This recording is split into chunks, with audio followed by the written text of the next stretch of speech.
All right, hello everyone. Welcome to the May Dependency-Track community meeting. I'm so glad you're here to attend, and just want to go over some logistics. So this meeting will be recorded and then posted to YouTube afterwards in about a day or two. And the slides are also available in the chat that Nicholas sent, so thank you for that. If you have questions throughout the talks, you can ask in the chat below. And we also have a dedicated Q&A section at the end where you can, we'll make sure to go through all of the questions, but during the talks, if there is some extra time, we might answer a couple questions there too. All right, so let's get started in the agenda. So first, we'll be going over the project updates, the recently announced 4.11 release and upcoming 4.12, and other updates. And then we'll talk about a use case of how World Connect is using Dependency-Track. And then we'll get into the Q&A. So first, I'll turn it over to Nicholas for the project updates. Yay, of course. Okay, so let's get the first elephant in the room addressed. We released 4.11 yesterday after, I think, 5 or 6 months, despite us saying it the last time or at the beginning of the year that we wanted to do monthly releases. Yeah, it turned out to not work that well, I guess. But we have a few mechanisms now. We try to get more or a better feeling as to how much work we have on our plate. And we are trying to group into a way to make smaller releases, I guess. It's a process, and yeah, we try our best to make releases quicker, I guess. But yeah, focusing on 4.11 now on the positive stuff. We had 25 contributors this time, which excludes us maintainers. So this is very awesome. These are great numbers. Some like highlight features that we had this time were like optimized BOM ingestion. BOM validation is now enabled for default. There's the global vulnerability audit view that was contributed. The Trivy analyzer is now, or you can now use Trivy to analyze your components or vulnerabilities. Also, we added extended UI localization. We support currently, I think, 13 languages in total. Some of them, like German, is partly translated by a native speaker. Spanish is translated by a native speaker, as well as Portuguese and Brazilian Portuguese. The other languages are currently machine translated, and we did that partly to like encourage contributions. So if you are a native speaker in those languages that we also support right now, please feel free to contribute and to review the machine-generated translations and improve them if possible. There's also an improvement to API key management that was long requested, and also some OpenAPI Spec improvements. Of course, this is just a snapshot of what is really included in this release, but yeah, please consult the full change logs that I linked here. You can click the link if you check out these slides. We shared the link in the chat, or you can use the QR code here with your smartphone to get to the change logs. All right, I'm jumping ahead of myself. Let me just switch tabs now. I just want to show you a few things. So last time, if you remember, I showed the BOM validation already. I showed the global vulnerability audit view. We demonstrated the Trivy analyzer, and I think something else we also demonstrated. So I'm not going to repeat those. I would highly encourage you to check out the YouTube channel and look at those demos from the last time. The demos are also linked in the changelog of 4.11, so you cannot really miss them. But now, to save a bit of time, I will not go over that again. Instead, I want to point out a few additional things that have changed or have been added since then. And one change is that you might remember that we said BOM validation can be disabled, and we just said it can be disabled, not how. The way it is currently done is you can go to the administration panel, enter the BOM formats section, and here you can just toggle between BOM validation enabled or disabled. And this applies immediately. You don't have to restart your Dependency-Track instance for this to take effect. We already had a few people pointing out that some tools currently generate invalid cyclone-dx bombs. So it is kind of expected that some SBOM uploads will fail at the moment. If that happens to you, again, you can just disable this in the settings and like deal with the tool problems on the side, and then enable this again when the tool problems are fixed. And then for the improved bomb ingestion, this can be currently enabled via the experimental tab. It is under experimental because we didn't want to impact your current workflows. The processing logic changed a bit, and it will impact how components are being imported, how deduplication works. From our perspective, it's better now, but still is a change. So better be safe than sorry. We highly encourage you to enable it, of course. Just be aware that some things might change. Yes, and you can do that here, and that again also does not require restart. It applies immediately if you change it here. Then for the API key management improvement that I mentioned earlier, you may remember that when you go to the Teams view and then select a team that has an API key, usually you only get the API key itself, but it did not tell you like what the purpose of that key is, or like when it was created or when it was last used. And this is now displayed for you, and you can change the comment here. At the moment it says foobar bass, but I can also change it to like Jenkins plugin or something. So now it's like easier to have an overview about what where you share your API keys and for what purpose you generated them. And also because the last use timestamp is now part of the UI and the API response, you can prune keys that are no longer used actually.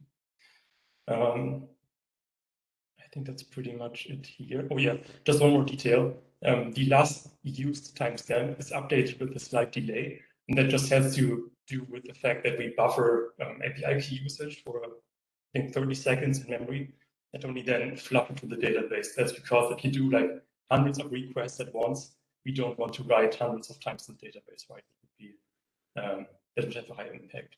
So again, this might have a slight delay when you use an API key. That's this. And then going to the localization, to the language support that I mentioned. Again, 30 languages, I think, right now, including English. And the way it works is when you open Dependency-Track for the first time, we will try to deduce your preferred language from your browser settings. If that does not work, or we don't have the supported language or the requested language, we will fall back to English. And if for some reason you are like me or like many others in the IT space, I guess, that always prefer English and they don't like to use UIs in their native language, you can simply use the new drop-down here under the profile options. There's a drop-down here now for the languages where all of the available languages are available to click on, essentially. And when you click one of these, we will force reload the page just to make sure that all of the texts are properly translated and the translation applies properly. Yeah, and this also persists across tabs. Like this is just like the other UI preferences that you can set. So even if you reload the page or close the tab, open a new tab, the language preference will persist for you. That was the translation part. And then I mentioned some improvements to the OpenAPI spec. These are quite minor and maybe they don't bother most of you. But if you are new to the project and you are kind of exploring the REST API of Dependency-Track, there were some annoyances with the OpenAPI spec. For example, for endpoints that support pagination, the OpenAPI spec wouldn't show which parameters to use to advance pagination or to control the page size, right?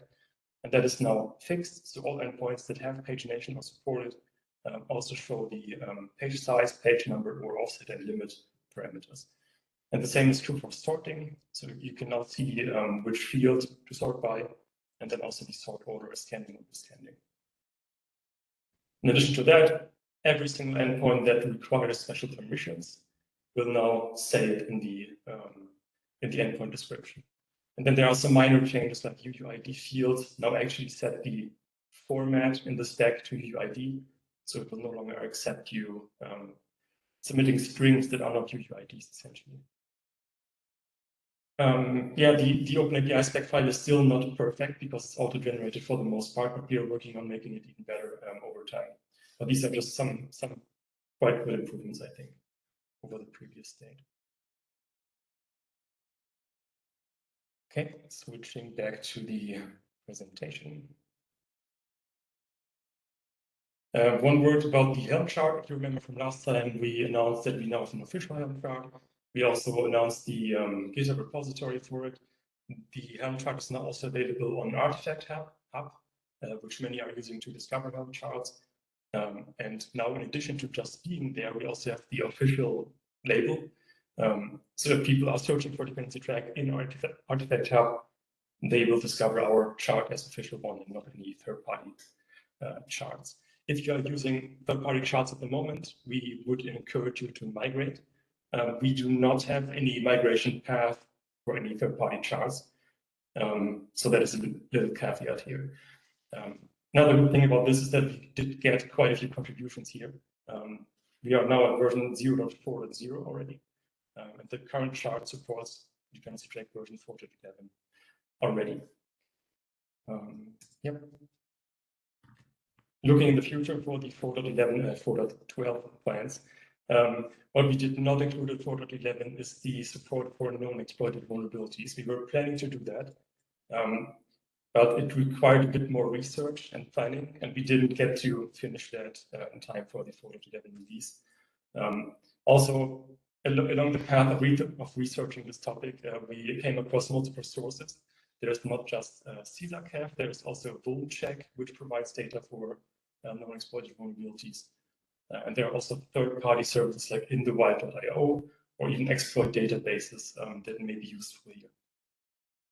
And ideally, we want to support multiple data sources and not just one.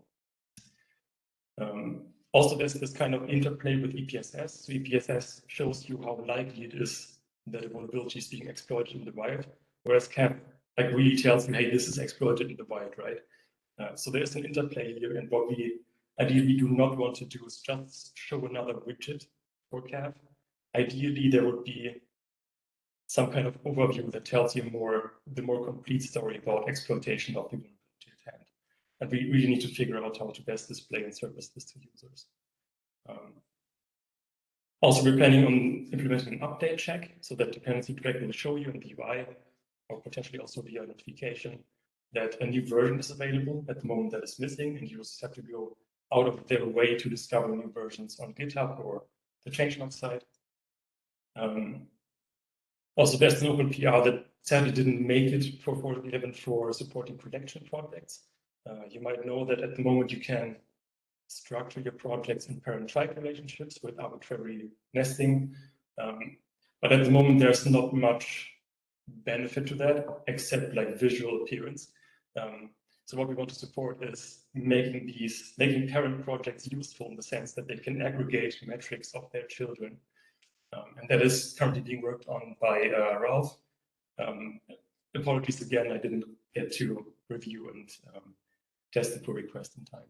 But this is again now planned for 4.12. Yep.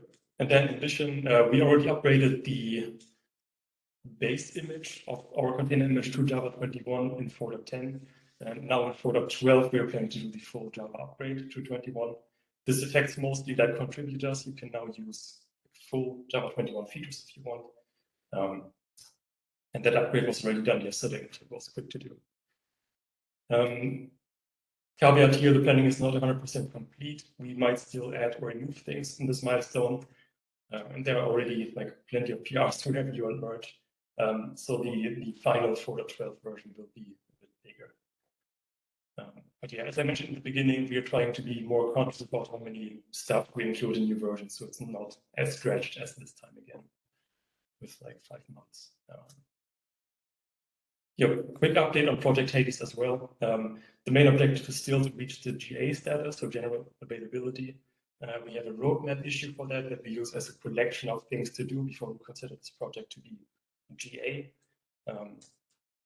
Our current focuses here are mainly configuration management across like multiple services and instances, which turned out to be a little bit tricky, but we're making good progress. And then, like as always, documentation for configuration, for operations, for development, all of these things that you kind of expect from a project that you run in production. that you want to contribute to. All of these docs are currently being worked on, and we know we are currently behind on this. Also, more generally, of course, we want contributions, right? But making contributions easier is one of the main goals also that we have right now. Like just documentation for contributions is fine, but you also want to make the setup of the project easier, the setup of the dependencies, of the infrastructure dependencies. So it should be as straightforward as possible, and we are working on making that easier as well. And then, of course, with the 4.11 release out of the door, we also need to port the changes to Hyades as well. So that is also something we are currently working on. One new thing for contributors, I already posted this in the Slack channel as well a few days ago. You can now request feature branches. And for those feature branches, they will be created by us maintainers. So they have to ping us in some way. We will create them. They will have the naming scheme of like feature dash, and then either an issue ID or a readable name. And the good part about these branches is that we will publish container images for them. So you can develop, even in collaboration with colleagues of yours, for example, a new feature, and then raise a request in that feature branch. We will build a container image for you, and that image can be used by members of the community, by your colleagues, whoever, to test that feature before it is getting merged into the main branch.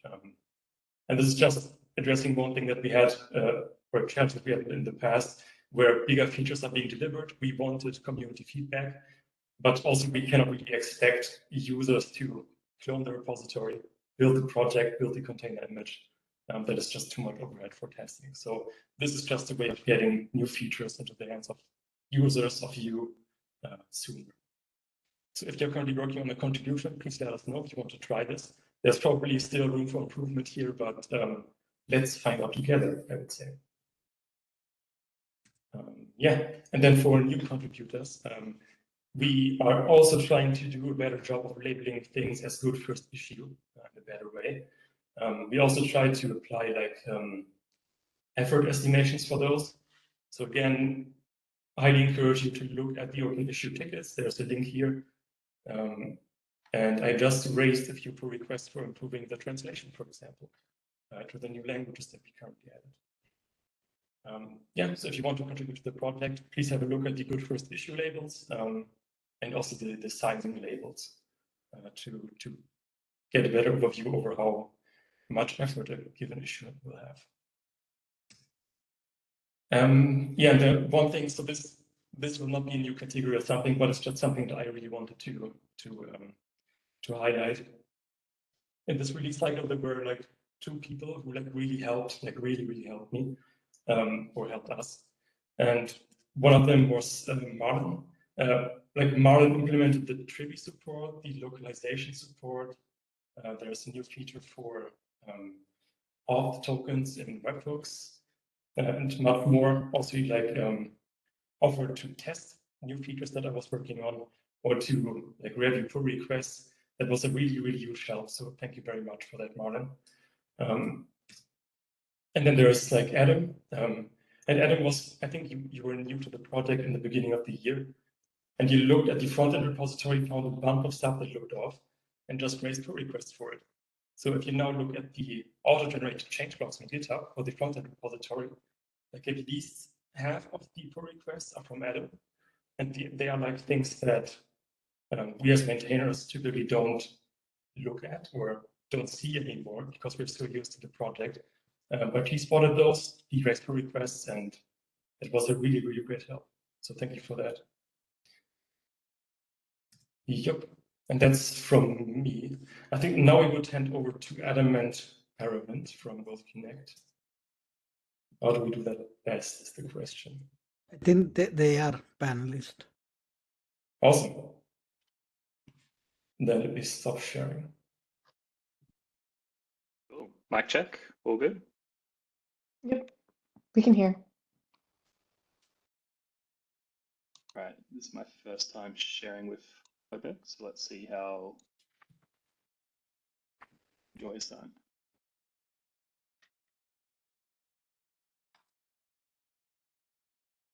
wants me to restart. 1 sec. Okay, while we wait for him to restart, we can go over a couple questions, if that's all right. Great. So Marlon asked a couple questions here. One of them is, will you aim to do monthly releases? When can we expect last 4.x version and 5.x version support? Aiming to do monthly releases, yes. How realistic that is, I don't know. As I mentioned a few times, we are trying our best and we try to improve on that front. But we can't promise monthly releases at this point. And then for last 4.x version, that kind of depends on how fast we get 5.x into a GA state, which again is hard to estimate at the moment.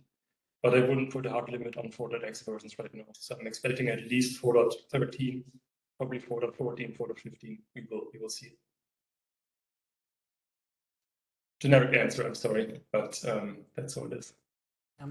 I think just a way to answer that differently. I mean, if you would like the Hades to be GA soon, you can help us to make it happen. But yeah, like Nicholas mentioned, there are backlog items in our GA roadmap, and we need to deliver that before making Hades GA. Yeah. I think Adam is back. Yes, I'm back. Sorry about that. Mac OS settings. So hopefully you can see a screen share. Looks good. Yes, we can see. Okay, so thank you for the opportunity first. So I'm Adam, I'm a VP of Architecture at WorldConnect, and I've got Aravind here, who's a technical lead, and together we kind of helped introduce Dependency-Track and a bunch of other things to WorldConnect.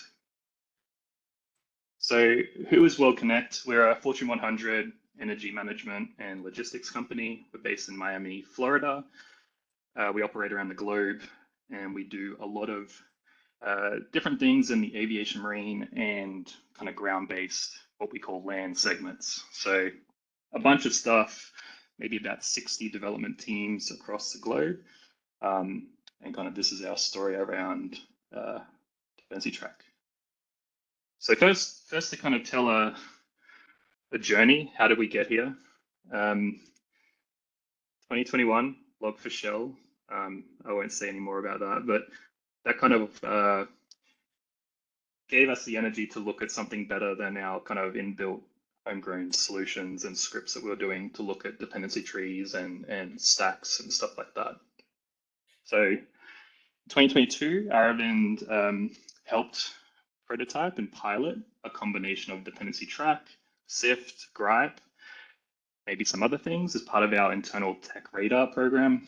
That's an internal working group we have to kind of ideate and incubate emerging technologies we see in the industry and see if they're relevant for WorldConnect to scale and roll out. A year passed, and in 2023, we did some more evaluations on how best to do SBOM generation. There's a overwhelming amount of ways that you can do that, which is good to see.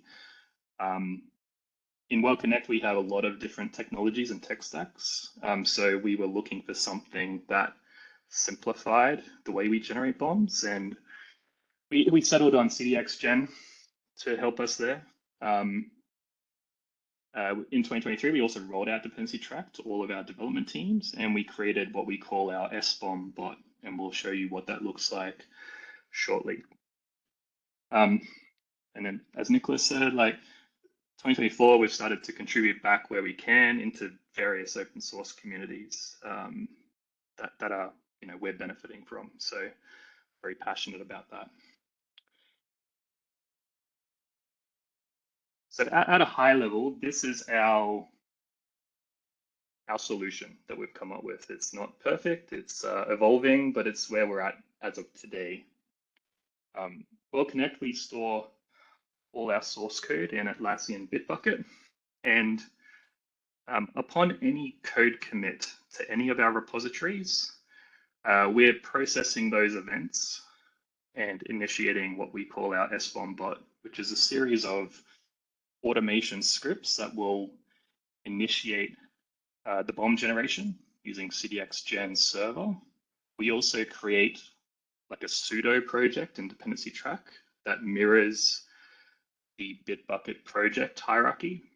So it's just a way to logically group repositories. So we create a pseudo project in Dependency-Track and use the kind of parent-child relationship that currently exists to kind of hack that kind of grouping. So 4.12 looks very interesting for us around collection projects.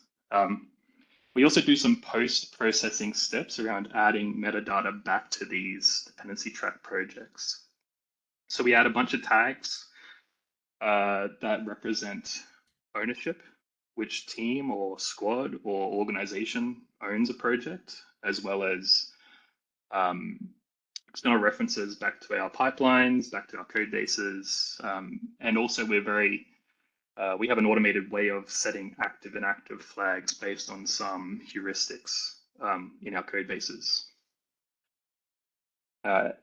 Every night we generate kind of CVS reports that go into Power BI to help us with slicing and dicing our data set, our portfolio. 4.11 helps us reduce the need for that with the new vulnerability audit feature, but we're pushing data into Power BI. That could be an interesting integration in future. And we also integrate to vuln-check kevs to do some kind of policy management around vulnerabilities that are exploited.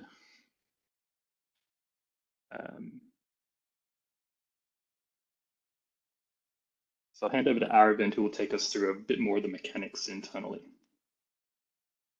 Thanks, Adam. So a little bit of overview on our Dependency-Track instance. We have around 5,500 projects, which do not include the pseudo projects that Adam mentioned, which are used as like parent projects.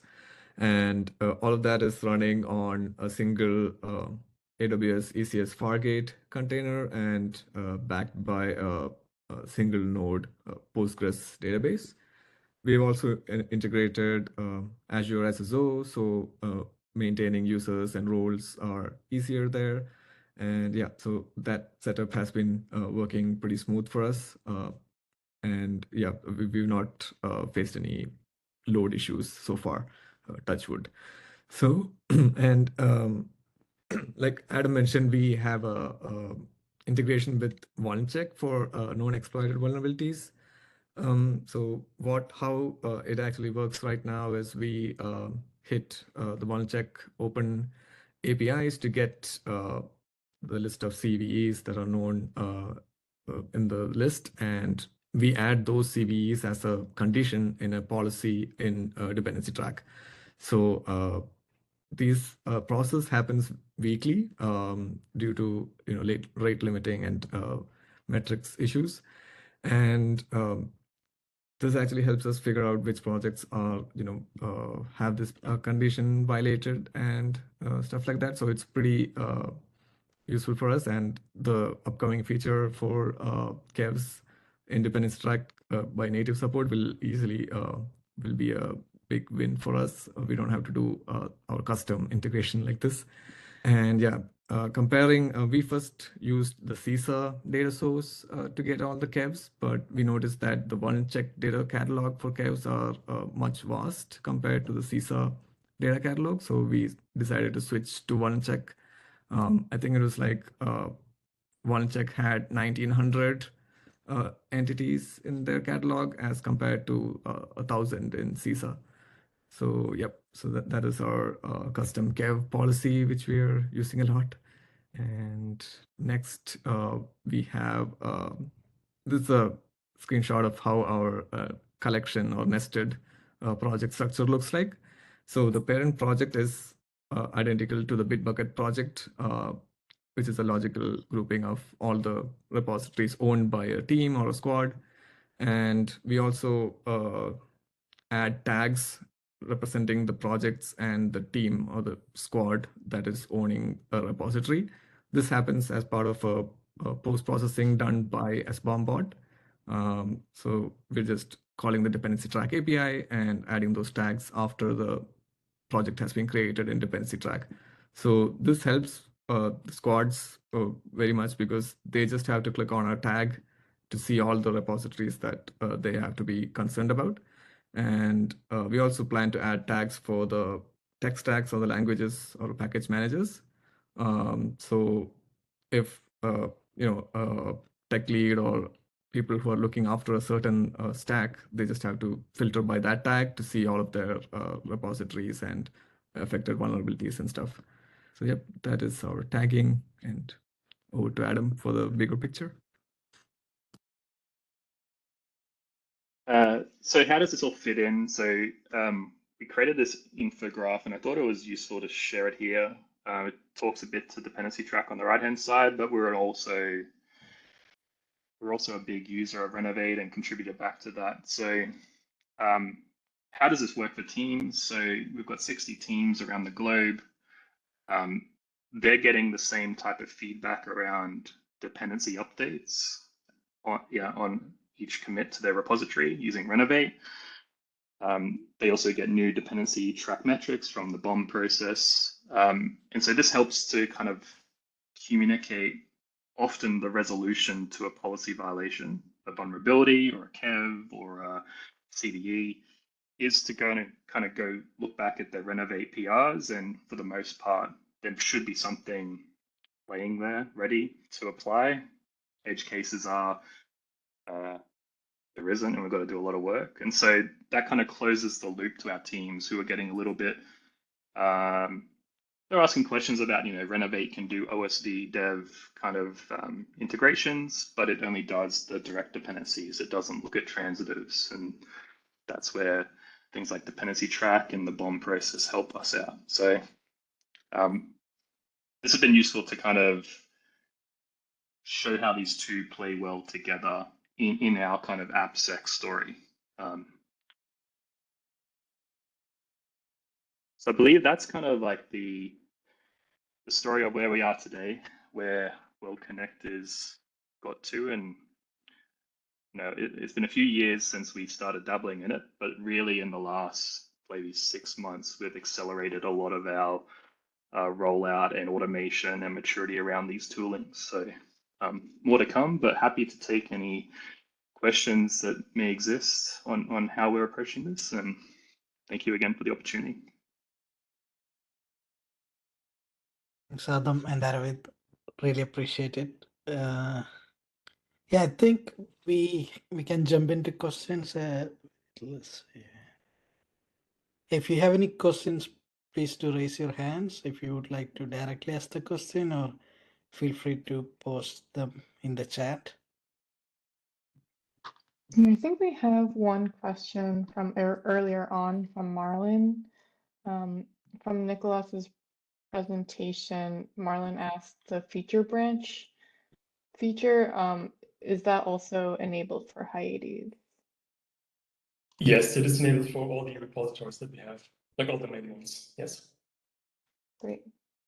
Yes, I think Mark raised the hand as well. So, right, I've got a question for Adam, and that is, or for Aravind rather.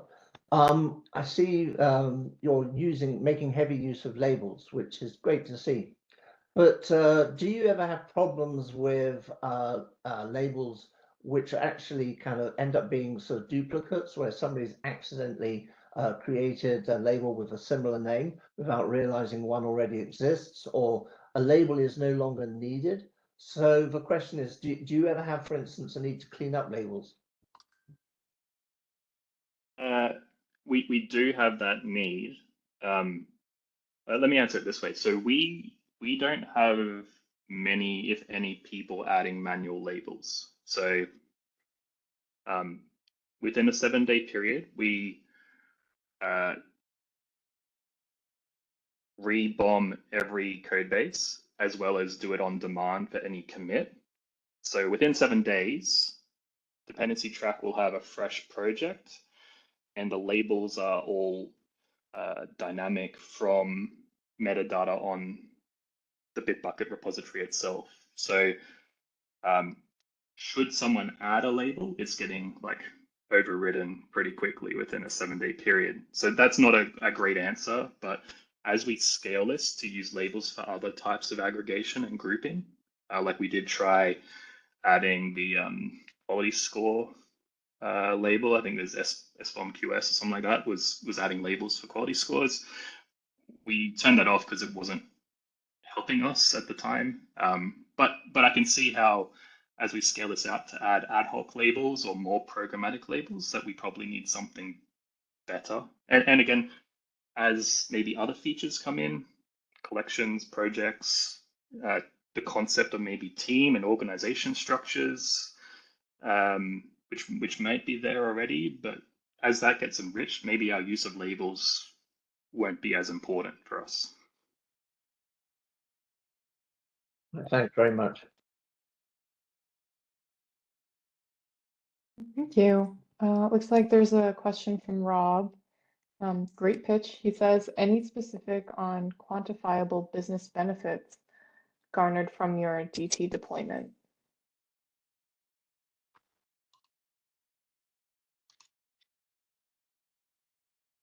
Probably less about business benefits, but more about tech health and risk management, risk mitigation. So the combination of Renovate and Dependency-Track, SBOM stuff,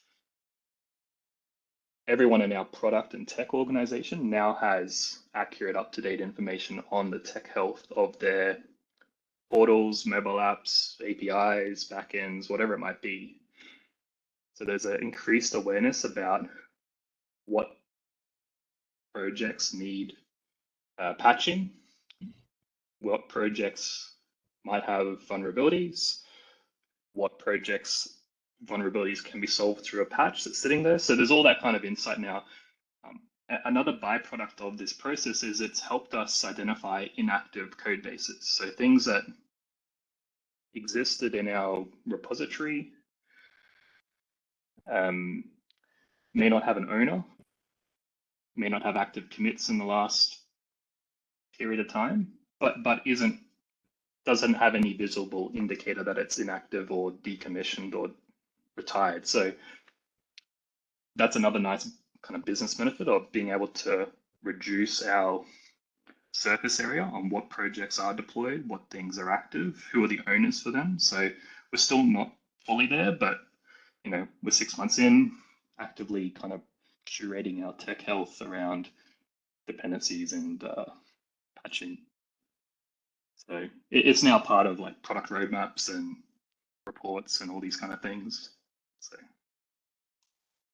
Yeah, and I'm sure if you crunch some numbers, the amount of time saved would be pretty significant, since you have all that automation in place. yeah, and knock on wood, we don't get another log for shell soon, but Right.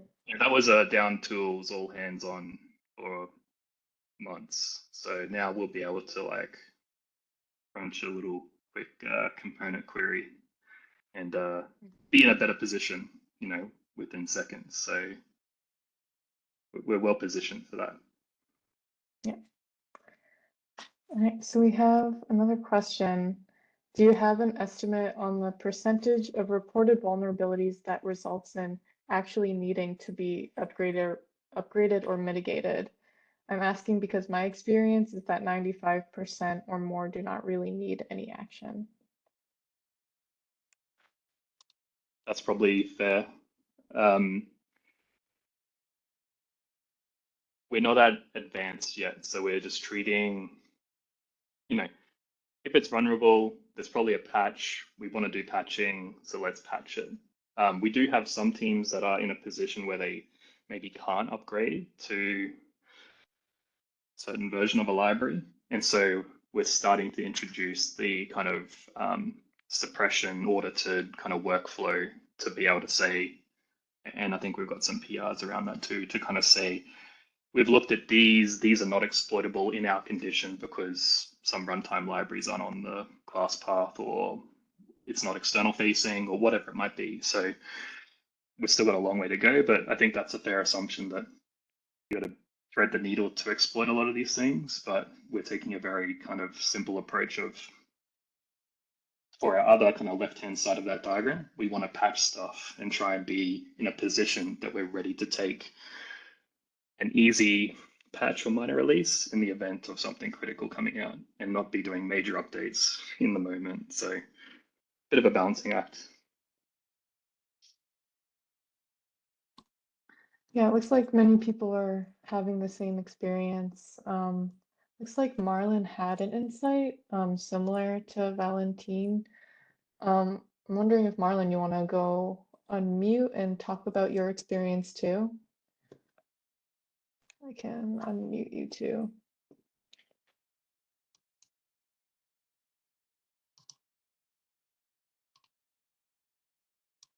I don't know if I did it.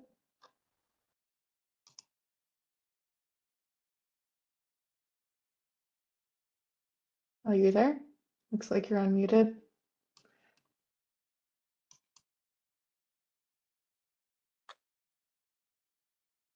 Oh, maybe not.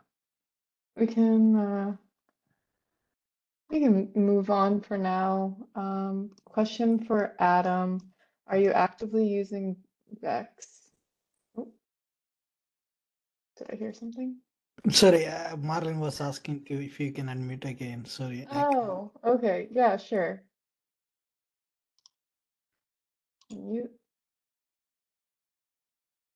Can you try, Marlon?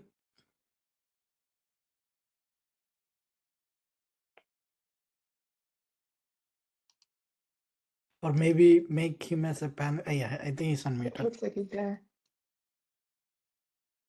Can you say something, Okay. Marlon?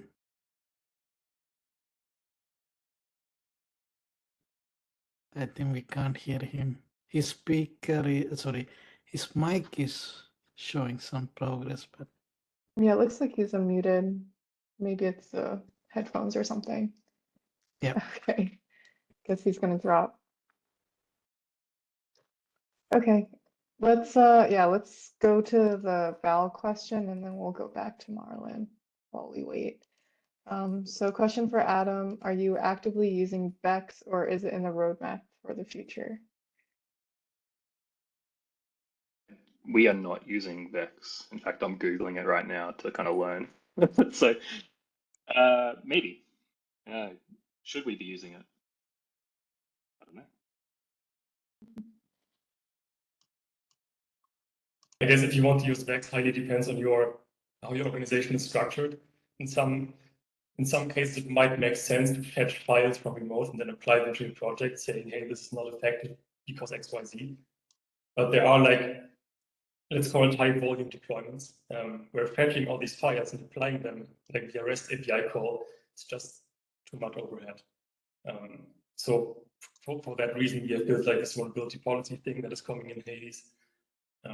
Yeah, just to add some 2 cents to this. Yeah. Hello, is that Marlon? Sorry, can Yes. I add 2 cents to this as well? I think that the question about are you using Vex? If not, why not?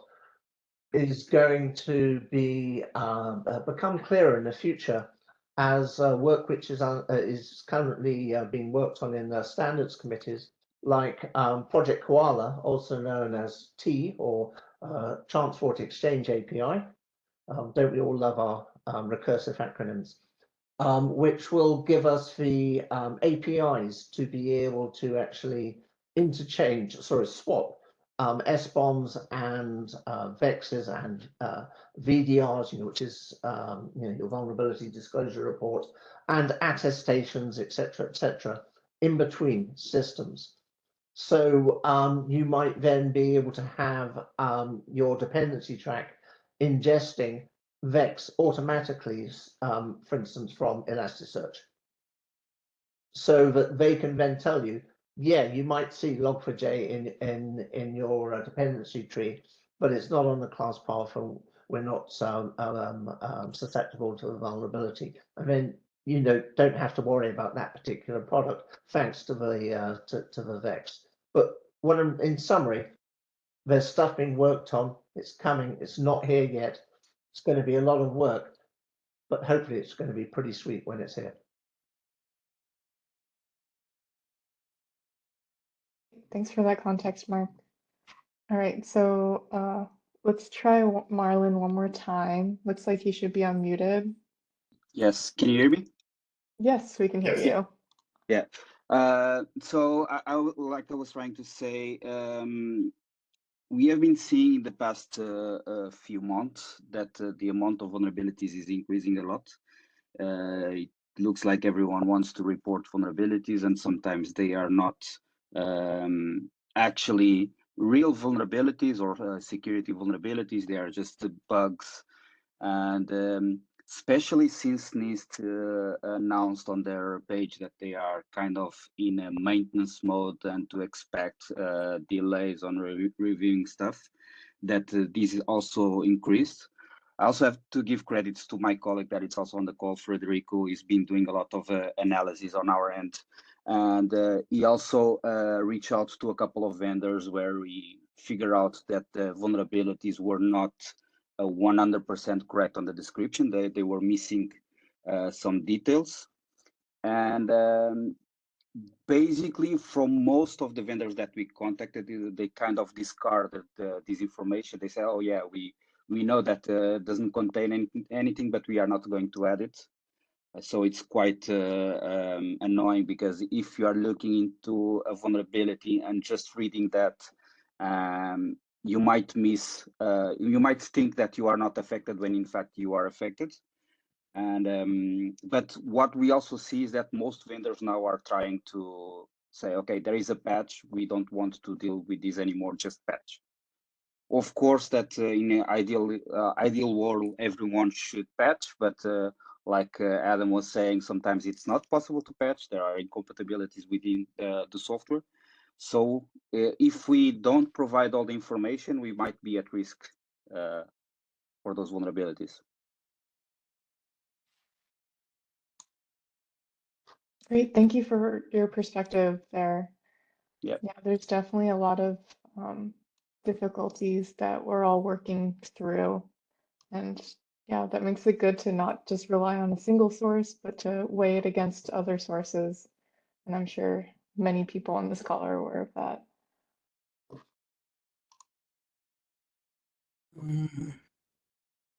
On the positive side, I think the CVE schema recently added support for Perl like a few days ago. So hopefully, and that is integrated into the MITRE data set. So hopefully we don't have to rely on the NBD for too long anymore. Let's see.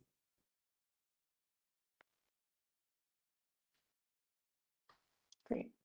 Does anyone else have any other questions before we wrap up?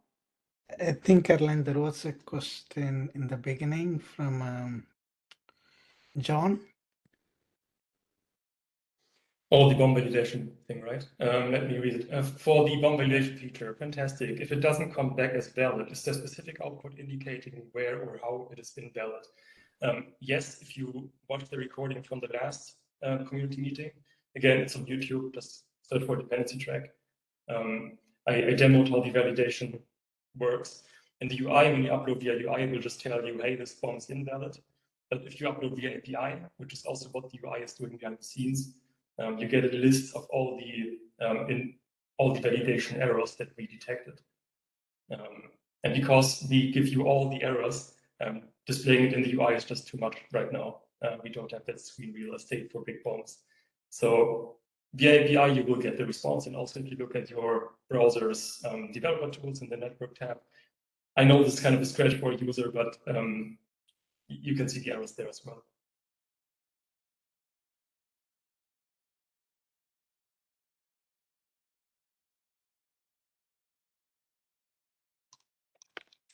Awesome. And good feedback. It looks like Val says, so far my DT instances is handling over 12,000 projects and it works like a charm. Congrats and Nice. thanks everyone.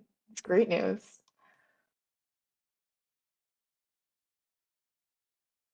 Yeah, we're just to add something to this one, we're still trying to improve the efficiency of the version 4 of Dependency-Track.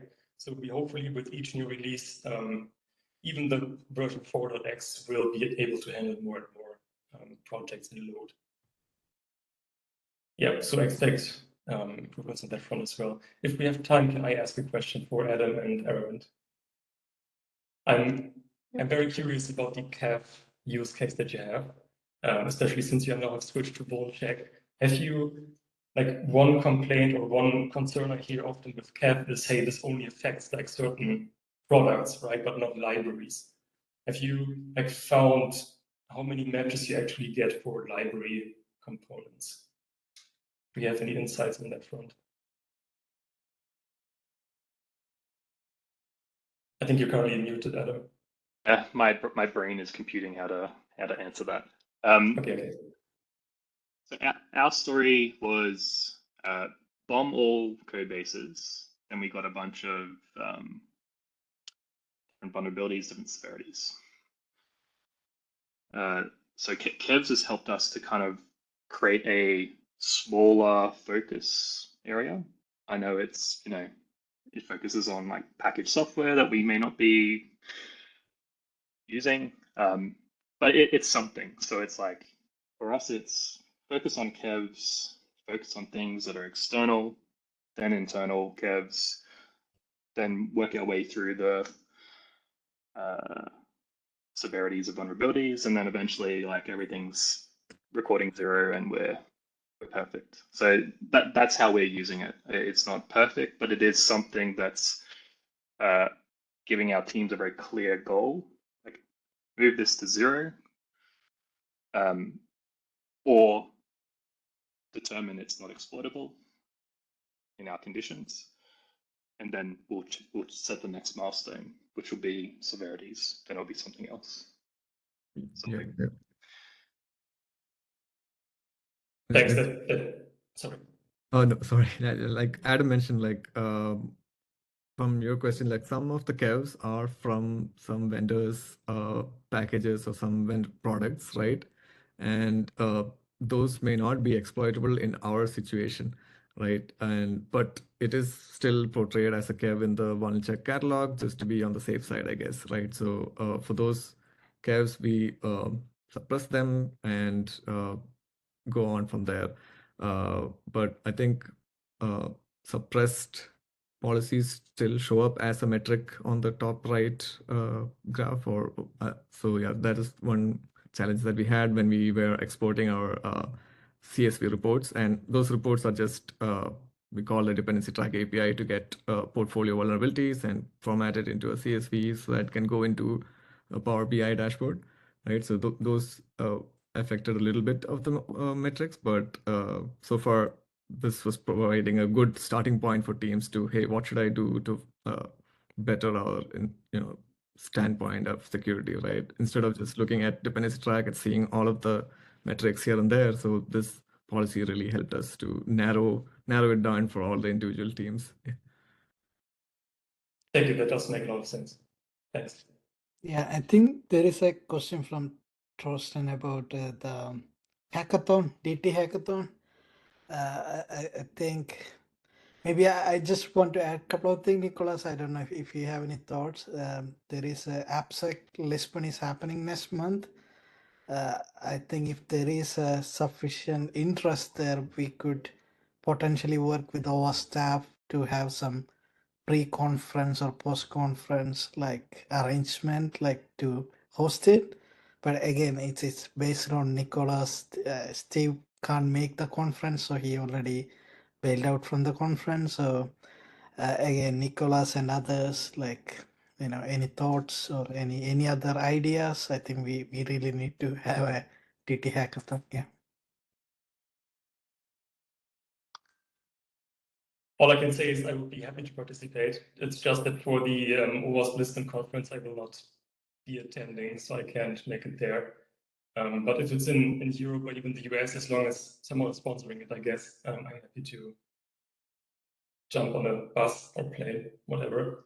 And I think that is true for the rest of the team, right? I think we are more than happy to participate in hackathons. Yeah, But that's I think it's from a our great side. idea.